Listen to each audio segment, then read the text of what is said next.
आ जाओ, याद कर मैंने क्या बोला था कि एक बॉडी है, क्या एक, अब आइए, क्या एक बॉडी है जिसका टेम्परेचर T है।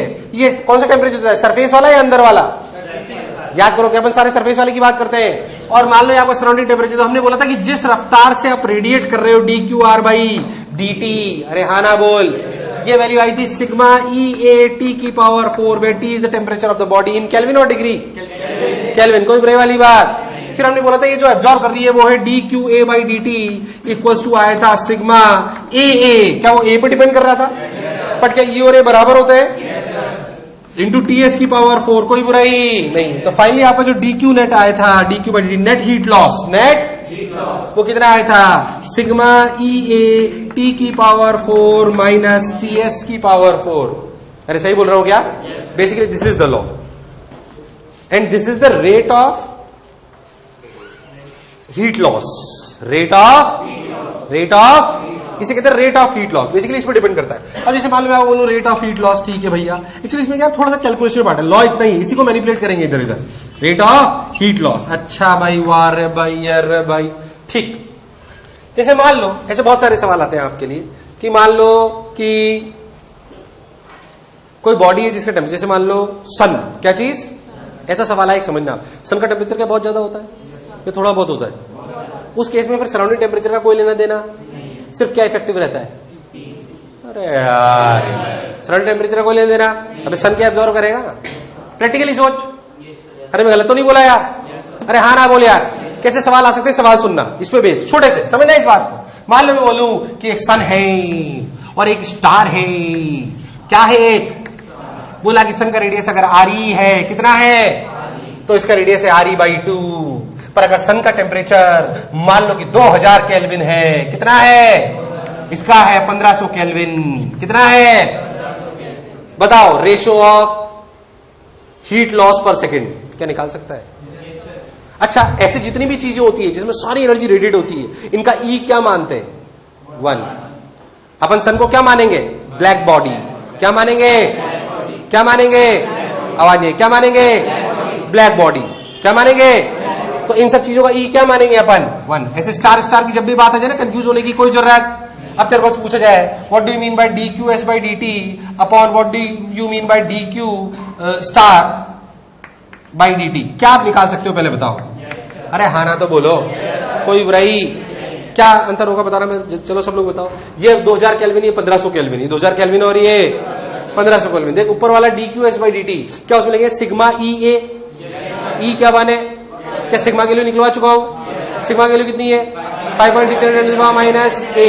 हालांकि उसकी कोई जरूरत यहाँ पे तो कट जाएगा, कोई दिक्कत नहीं है। तो सिग्मा E की वैल्यू 1, सिग्मा E की वैल्यू 1, किसका एरिया? 4 पाई RE², इसका एरिया 4 पाई RE/2 का होल स्क्वायर। क्या इसमें लिखेंगे 2000, इसको 1000 ले लो थोड़ा अच्छा लगेगा। अरे यार हाँ ना बोल, 2000 की पावर 4 अपॉन 1000 की पावर 4। क्या सवाल सॉल्व हो गया? अरे हुआ कि नहीं हुआ? अरे हुआ कि नहीं हुआ? कुछ गड़बड़ तो नहीं करी मैंने? कुछ गड़बड़ करा क्या? सब सही तो करा? अरे हाँ ना बोले यार। आंसर आके देगी 2 की पावर 4 और फिर यहां से 2 स्क्वायर, क्या 2 की पावर 6, यानी कि आंसर आया 2 2 जा 4, 4 2 जा 64। खत्म यार, तुम्हें नहीं आया। 64:1 is the answer. 64:1 is the. अब मैंने एक सवाल कराया, क्या ऐसे बहुत सारे बना सकते हैं कि एक बॉडी का टेम्परेचर इतना है, एक का इतना है, उसका रेडियस इतना है, उसका ये है, उसका ये है, क्या अपन सवाल कर सकते हैं? यार आवाज नहीं, हाँ ना बोले यार, मुझे लगा नहीं तुम्हें आया। एकदम पक्की बात। इसे कहते हैं, ये है rate of heat loss, rate of. अरे नहीं आया, क्या सवाल चमका एकदम? उतार ले ताकि तुझे याद रहे। सवाल को लिख लेना चाहो तो कि 2 स्टार है, find out the ratio of rate of heat loss, find out the ratio of rate of heat loss. बहुत ज्यादा सवाल नहीं कराऊंगा, बस बताऊंगा देख सवाल कैसे बनते हैं। बाकी तुमसे ज्यादा प्रैक्टिस कराऊंगा, डिस्कशन पे बहुत ध्यान दूंगा अच्छे से, ताकि तुम सीख जाओ।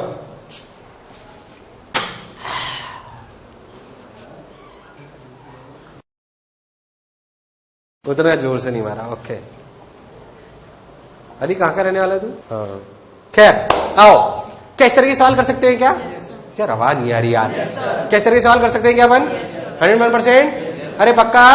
अरे सोच लो, बहुत बढ़िया सर। और देख, sigma into 1 4 pi are square 2000 की पावर 4, ये अपना हो गया। इस तरह के सवाल होंगे, अपन कर लेंगे। अच्छा, और अपन कुछ कुछ बातें सुने, जैसे मान लो कोई बॉडी है जिसका टेम्परेचर टी है, ये टेम्परेचर टी है, से हम जानते हैं कि जो रेट ऑफ हीट कूलिंग होगी वो बेसिकली होगी। अच्छा, तुम्हें ये बात तो समझ में आ गई ना कि इसमें मैंने सराउंडिंग टेम्परेचर क्यों नहीं लिया है? अगर बॉडी का टेम्परेचर एक्सेसिव से ज्यादा है तो फिर उसका कोई सिग्निफिकेंस नहीं है ना। अब अपन ने लिखा dq बाई dt, तो अपने जो वैल्यू आई वो आई सिग्मा ई ए टी की पावर 4 माइनस टी एस की पावर 4 इस इंस्टेंट पे जब ये टेम्परेचर टी है। क्या समय के साथ ये टेम्परेचर टी है कि चेंज हो रहा है? हो रहा है कि नहीं हो रहा? पहले तो मान लो इस समय ये time T equal to T हो रहा है। अब प्रैक्टिकली सोच, dt टाइम में कितनी एनर्जी चली जाएगी? लॉजिकली सोच तो हुआ क्या कि dq equal to sigma E A T की पावर 4 माइनस टी एस की power 4 into dt is what? This is the heat loss in dt time when we assume that the body temperature is T. When we assume that यार तुम्हें नहीं आया, when we assume that body temperature is, but क्या body temperature T is changing with time? Body temperature T is changing with time. ये इस instant पे हुआ। अच्छा सोच, ऐसे समझ कि रियलिटी में T से लेकर T प्लस dt टाइम में क्या इसका टेम्परेचर टी से लेकर T plus D T again, हाँ माइनस, समझ गया तू। D T is what? Change in temperature. क्या चीज? यार तुम्हें नहीं आया। बेसिकली फाइनल है, यानी कि टी फाइनल माइनस, हम जानते हैं कि अगर कूलिंग हो रही है तो T final minus T initial क्या है? नेगेटिव क्वांटिटी है। कैसी क्वांटिटी है? वो एक बात की बात, वो पर लिखते तो ऐसे ही है, इसमें कोई शक वाली बात यार मुझे लगा नहीं तुम्हें आया। सोच इस डी क्यू हीट ने करा क्या? जो निकली, क्या उसने इसके टेम्परेचर को घटा दिया? उसने इसके टेम्परेचर को, तो ये घटा कितना? MHDT। M क्या है? ये मास। कंफ्यूज मत हो, M क्या है? M क्या है? M क्या है? आवाज नहीं, M क्या है? मास। अरे M क्या है? M तो मास है भाई, और S तो बेसिकली DQ क्या लिखा गया? MHDT। MS माइनस क्यों लगाया मैंने?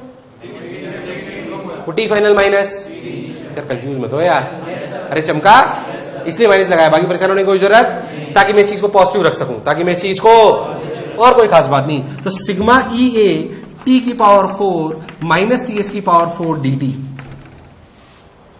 तो सोच के देख, तो D T by D T minus इधर लगा लो, sigma E A by M S T की पावर 4 माइनस टी एस की पावर 4। This is what?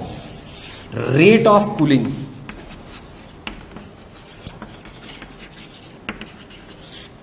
क्या चीज है? समझ में आया रेट ऑफ कूलिंग क्या चीज है? क्या माइनस का मतलब समझ में आता है? यार आवाज ही हाँ ना बोल यार। अच्छा, D Q by D T क्या है? Rate of heat loss, rate of, और D T by D T क्या है? Rate of cooling. अरे यार आया वहीं से ही है, आया?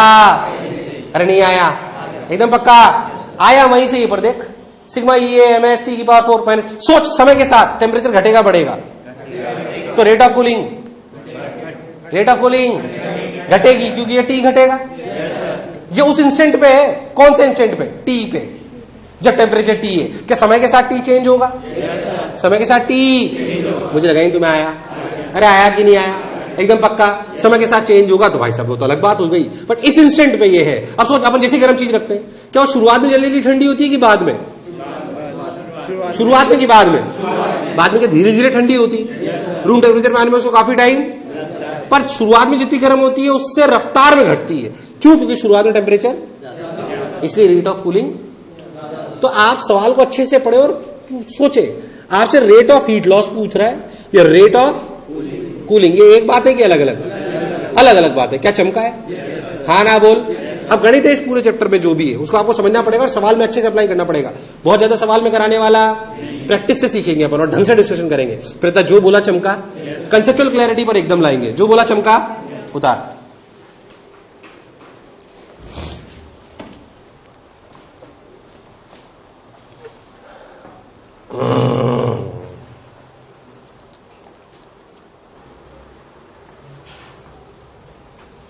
आइए जमुरो, अब देख एक सवाल बनाता हूं, अच्छा देखते देखा तुम्हें कैसा है। एक बॉडी है R1 रेडियस की, एक बॉडी है R2 रेडियस की, ठीक है। दोनों की डेंसिटी सेम है और दोनों की स्पेसिफिक हीट भी सेम है, मतलब बेसिकली मटेरियल सेम है दोनों का। दोनों का क्या सेम है? मटेरियल, ठीक है। मैं तो कहता हूं दोनों का टेम्परेचर भी सेम है, दोनों का TS भी सेम है, ठीक। आपसे पूछूं कमेंट ऑन हीट लॉस बराबर किसकी ज्यादा? Rate of heat loss.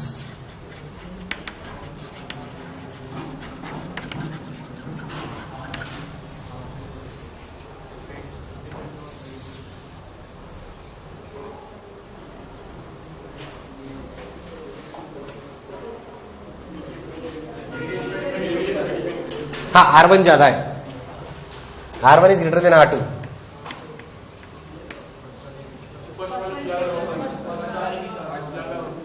आपको सोचना है, तीन ऑप्शन आपको दिए जा सकते हैं, ऐसे दे सकता हूं ना, 1 greater than 2, B, 2 greater than 1, C, 2 equals to 1, D, none of these.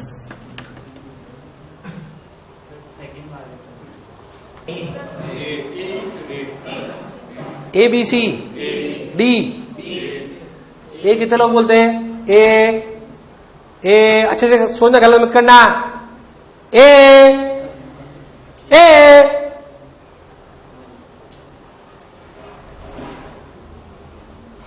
B, C. Rate of heat loss क्या था? तो सिग्मा ई ए टी की पावर 4, ये तो दोनों में सेम है ना, सिग्मा ई ए, ई भी दोनों में सेम है अगर सेम मटेरियल है तो। अरे भैया हाँ ना बोल। अच्छा, एरिया कितना? तो जिसका रेडियस ज्यादा उसका हीट लॉस। तो कौन सा आंसर?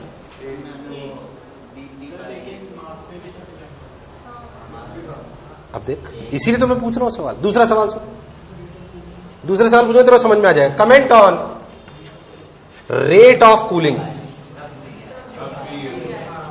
सेम ऑप्शन है।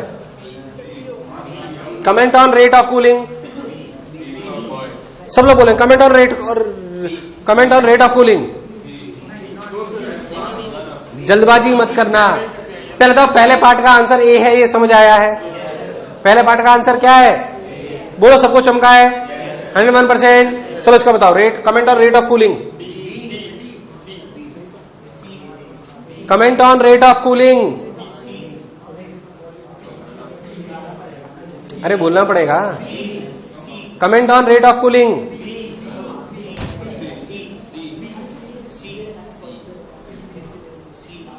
सी, comment on rate of cooling.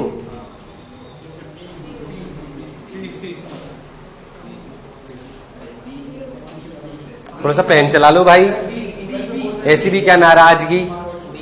थोड़ा सा पेन चला लो ना ऐसी। हाँ, अनीता, बसंती, चंपा, डॉली, चला जाओ। dt बाई dt क्या था पहले देखो। dt बाई dt था क्या? ध्यान देख, minus times sigma E A यानी कि 4 पाई आर स्क्वायर टी की पावर 4 माइनस टी एस की power 4 upon M S. M क्या है? मास। रो इंटू 4/3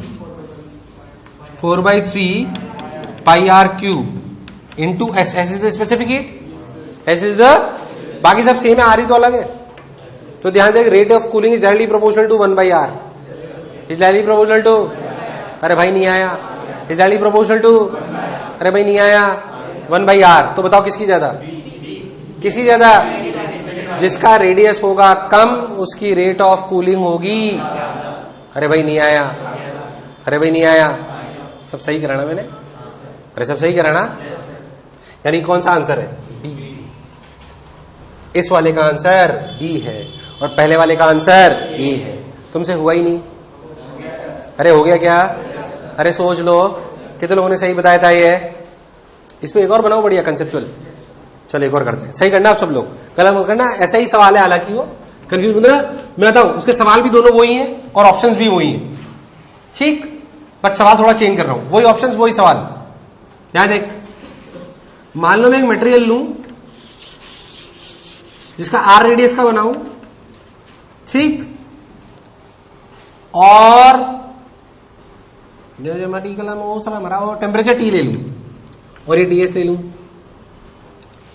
इसी मटेरियल का आर रेडियस का स्फीयर बनाऊं पर हॉलो बनाऊं, material is same, hollow, material same, पर एक सॉलिड है और रेडियस आर, रेडियस, फिर से दोनों आंसर देने और मन में रखने,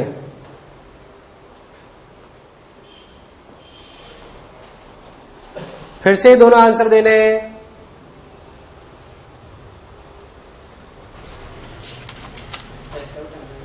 हाँ दोनों का टेम्परेचर सेम है,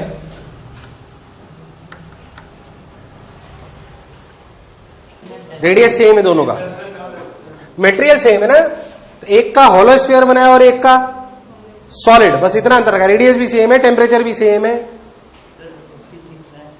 थिकनेस थोड़ी सी मान लो बस, हॉलो का मतलब तो थिन होता है वो।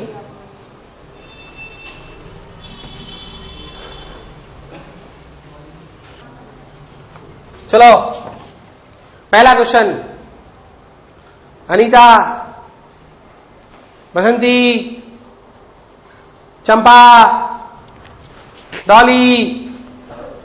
सेकंड क्वेश्चन, अनीता, बसंती, चंपा, डॉली, चलो आ जाओ। अबे रेट ऑफ हीट लॉस क्या होता है पहले बताओ मुझे। dq by dt equal to sigma EA that is 4 pi r square t की पावर 4 माइनस ts की पावर 4। दोनों का सेम है अलग? क्या दोनों का सिग्मा सेम है? क्या E सेम है? क्या R सेम है? क्या T सेम है? क्या ts की पावर 4 सेम है? अबे तो C आंसर है। अरे यार पहले पार्ट में कौन सा आंसर है? C। इसमें क्या है? अच्छा what is dt by dt? Minus dt by dt basically rate of cooling. क्या लिखूं? Sigma E 4 pi R square T की पावर 4 माइनस ts की पावर 4 अपॉन ms।